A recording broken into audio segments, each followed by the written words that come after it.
dari Universitas Sumatera Utara. Sebelumnya teman-teman udah tahu nggak sih apa itu komponen cadangan atau KOMCAT? Nah, pasti belum pada tahu kan?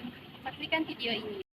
Komponen cadangan atau KOMCAT merupakan salah satu program MBKM atau Merdeka Belajar Kampus Merdeka yang merupakan sumber daya nasional melalui mobilisasi digunakan untuk memperkuat dan memperbesar komponen utama Tentara Nasional Indonesia atau TNI. Nah, ada pun undang-undang yang mengatur tentang KOMCAT, yaitu Undang-Undang Nomor 23 Tahun 2019, yaitu undang-undang yang mengatur tentang pengelolaan sumber daya negara serta pertahanan negara.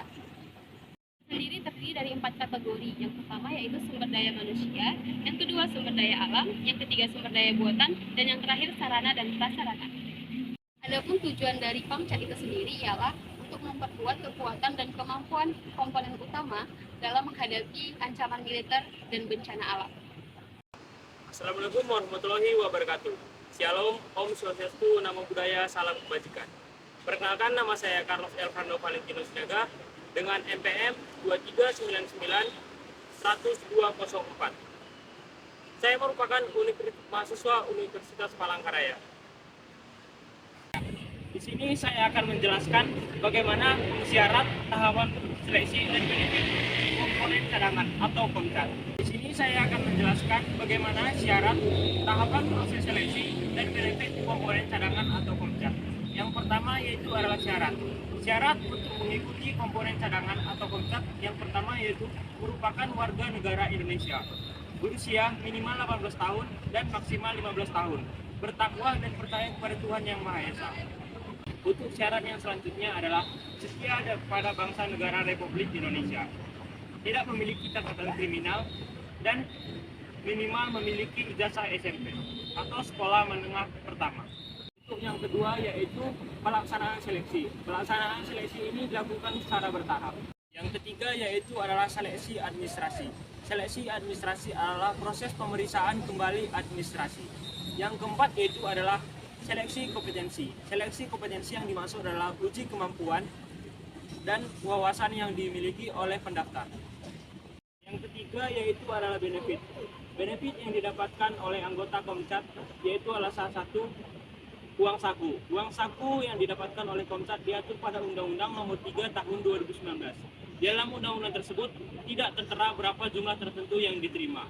Yang kedua yaitu tunjangan operasi. Tunjangan operasi diterima oleh setiap anggota KOMCAT. Yang selanjutnya adalah tunjangan keselamatan kerja dan penghargaan diberikan kepada semua anggota KOMCAT.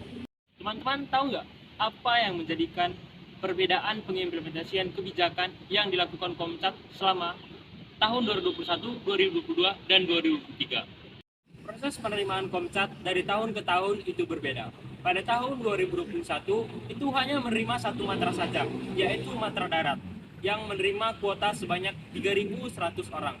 Pada tahun 2022 terjadi perubahan, yaitu menerima 3 matra, yaitu matra darat, udara, dan laut. Dan kuota yang diterima yaitu 2.974. Pada tahun 2023 matra ini tetap tidak ada diubah, yaitu sebanyak 3 matra, yaitu matra darat, laut, dan udara. Dan jumlah kuotanya juga tetap sama, yaitu sebanyak 2.974 orang. Halo, perkenalkan nama saya Nidia Vanessa Surimo dari Universitas Palangkaraya. Pada kesempatan kali ini, saya akan menjelaskan apa saja yang menjadi input, output, dan impact dari program komponen cadangan yang dilakukan dalam MBKM. Yang pertama adalah input. Input dalam mendukung program komponen cadangan yang pertama adalah sumber daya manusia. Sumber daya manusia yang dimaksudkan di sini ialah masyarakat Indonesia yang memiliki usia antara 18 hingga 34 tahun dan memiliki sehat jasmani dan rohani. Kemudian input yang kedua adalah anggaran dalam rangka mendukung dan memfasilitasi dari program komponen cadangan ini. Yang kemudian output dari program komponen cadangan ini adalah ketika masyarakat Indonesia sudah sah menjadi anggota dari komponen cadangan, yang dihasilkan ialah yang pertama, satu, semakin banyaknya masyarakat Indonesia yang semakin membela negara. Yang kedua, paham teknik dan taktik dalam bersenjata. Yang ketiga, semakin menjaga keutuhan dan kedaulatan dari negara Indonesia itu sendiri. serta yang terakhir semakin lagi meningkatkan cinta tanah air dari masyarakat Indonesia, terutama anggota-anggota ataupun komponen-komponen cadangan yang terpilih. Kemudian apa saja yang menjadi impact ataupun dampak yang diharapkan dari adanya komponen cadangan Indonesia?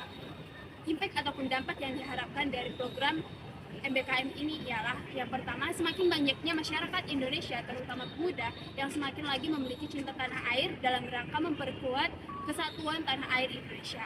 Yang kedua yaitu semakin berpartisipasinya masyarakat Indonesia dalam rangka menjaga keutuhan yang dibantu dengan TNI.